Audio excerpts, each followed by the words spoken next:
it's easy as How do I get one of those things?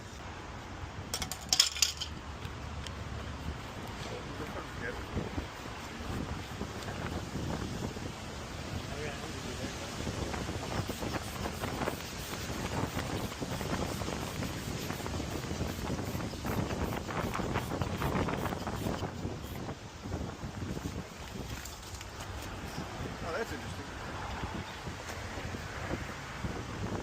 First time ever? Yep. And I'm pissed off. Hope you're the last time. I know.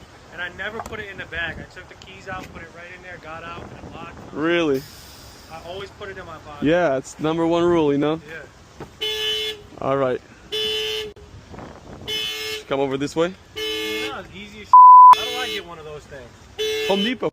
You can get No, it from Home this Depot? and Home Depot, this got ordered from a locksmith company. You know what you start? You should be a locksmith.